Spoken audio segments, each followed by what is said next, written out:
Praise you, Abba. You are so good. Your grace, your grace, your mercy endures forever and ever is your faithfulness. Praise you, Abba, Abba Father, Yahweh, Elohim. You are so good. Your grace and your mercy endures forever and ever is your faithfulness. Not our will, but your will be done. Shalom. Shalom.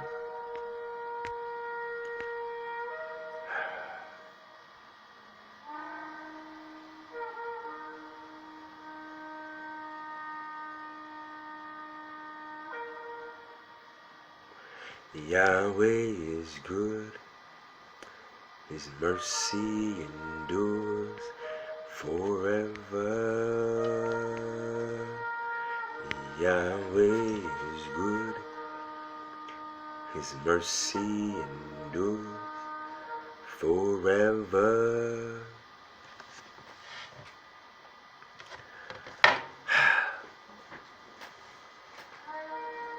Sometimes,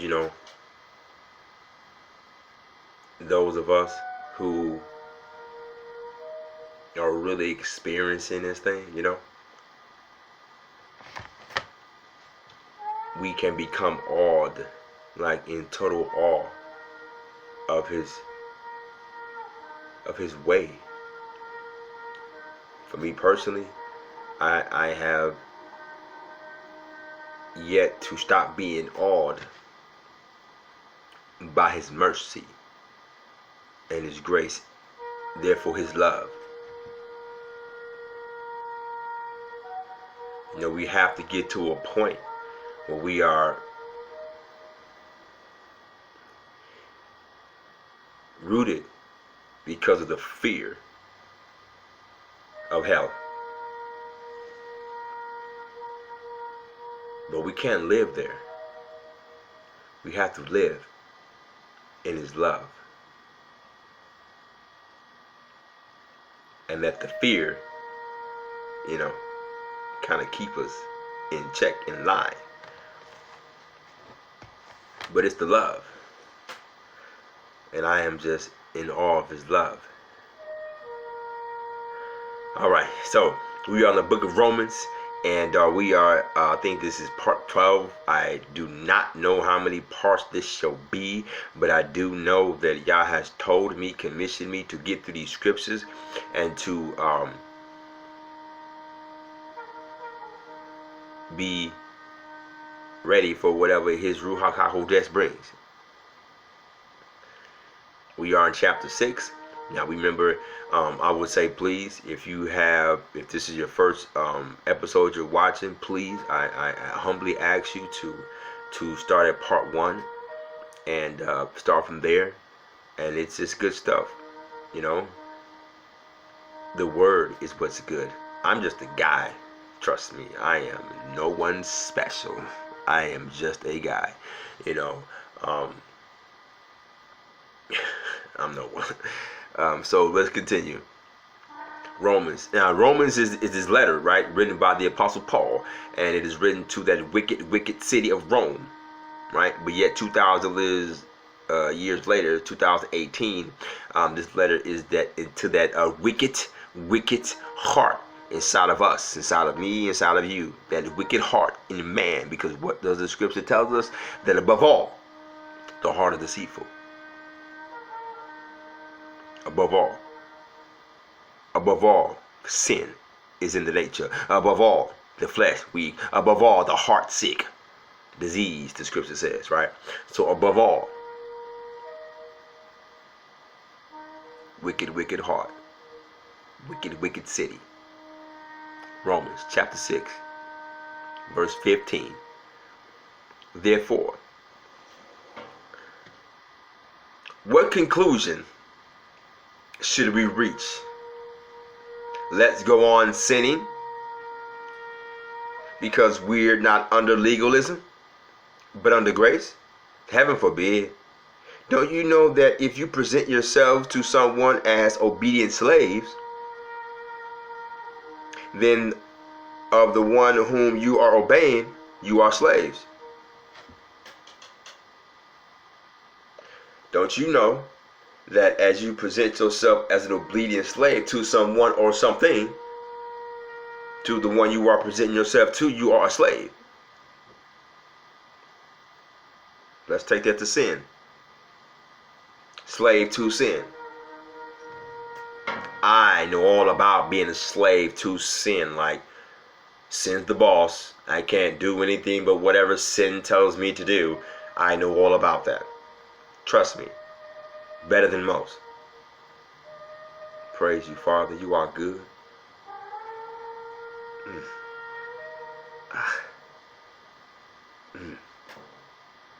Better than most. But it's grace. And this is why if you ever like, this is why I always say it, that your grace and your mercy endures forever and ever is your faithfulness. What is his grace and his mercy enduring? Huh? Think about that. Read Psalms 136. Read the whole scripture. Now let Israel say, his grace and his mercy endures forever and ever is his faithfulness. Now let Israel say, his grace and his mercy endures. What is it enduring? It's enduring us. His grace and his mercy endures us, endures our sin, endures our shortcomings, endures our depravity. It endures us. It takes us in. It takes our filthiness in. His grace takes our filthiness in. It endures us forever. That doesn't mean you have forever. It endures forever. That doesn't mean you have forever, because you don't. Don't get that twisted. For Yah will only strive for man but a certain time. Won't be forever, says the scriptures. Let's continue.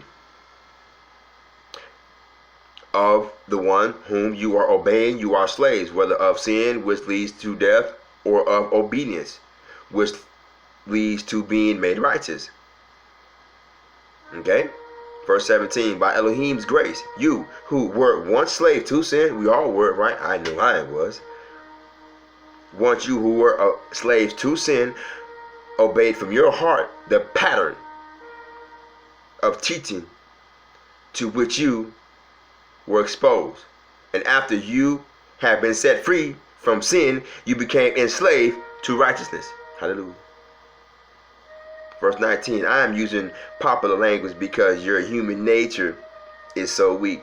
See, he tries his best, rather, he slows himself down, and he will say something like, I'm speaking like a regular man. I'm speaking like a common man. Because he realizes, I'm going to say this, I've said this before, I'll say it again. Our Messiah, Yeshua, all right? Our Messiah, the Christ, the Messiah, the Mashiach, speaks more plainly than Paul. This is why our Messiah spoke in parables, okay? Yeshua, our Messiah, speaks more plainly than Paul. Peter speaks more plainly than Paul. James speaks more plainly than Paul. Moses teaches more plainly than Paul.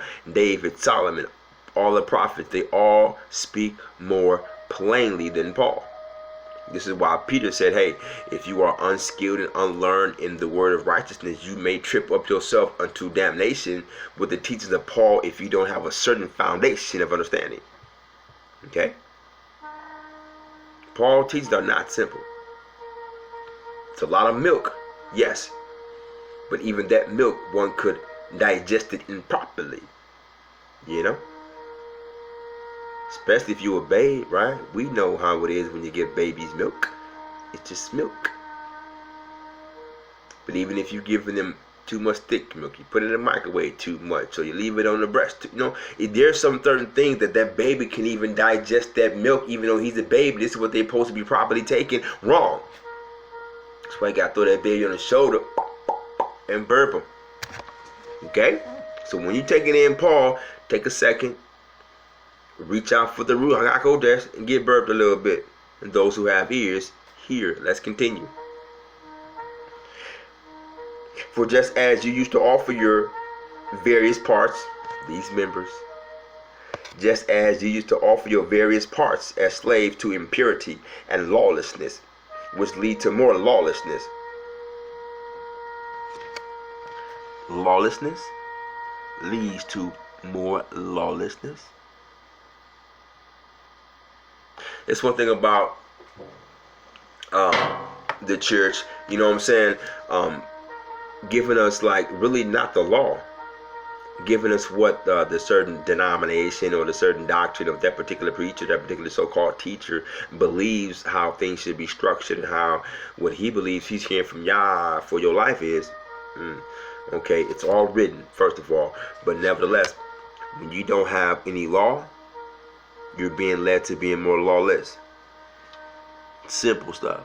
If you do not have a law, if you do not have a structure, if you do not have Seder, if you do not have order, right, you will be led to more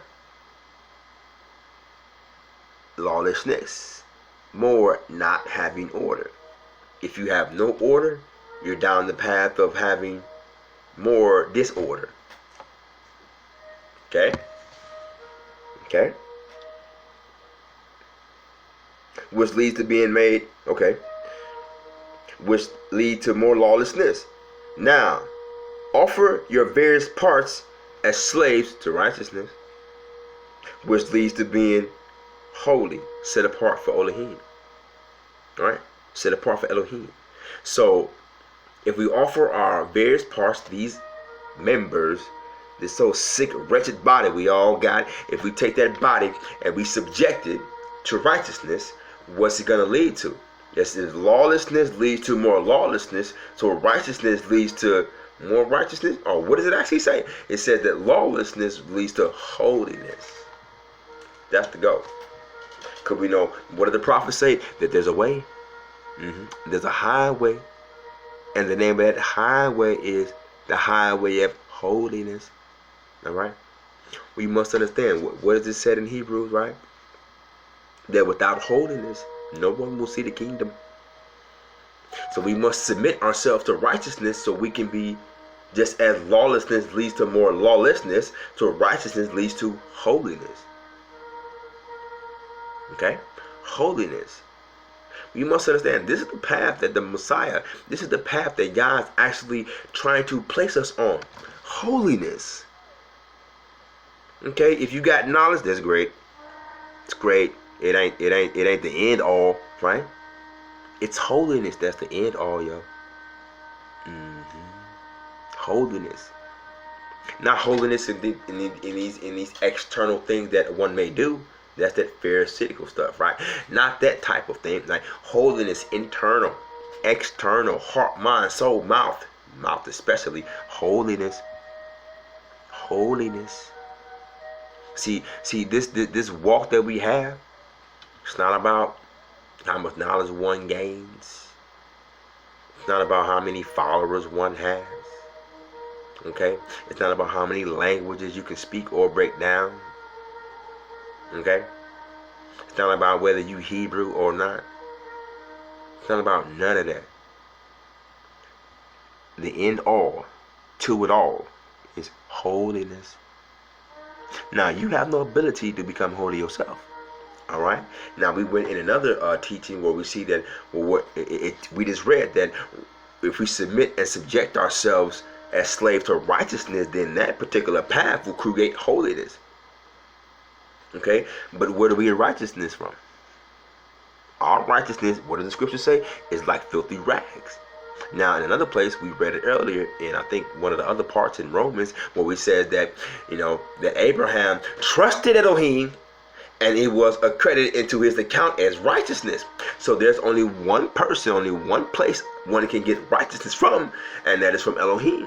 He's the only one that is righteous. Therefore, he's the only one that can handle our righteousness, right? Because our righteousness, what does the scripture say, is like filthy rags. Okay, so righteousness can only come from one place, that's from Elohim. So he gives us righteousness because we trusted him, and as we trusted him, he gives us righteousness, and righteousness is the thing that leads to holiness, because he's the only one that is holy. Because what? He said, you be holy because I am holy. That's what he said, right? So therefore, if we trust him, he gives us righteousness, and we keep on trusting, he gives us more righteousness, and righteousness is the thing that leads to holiness. So trusting him has a way that will lead us to holiness if you continue. Through righteousness. Because of righteousness. Through the grace that he bestowed upon all of us by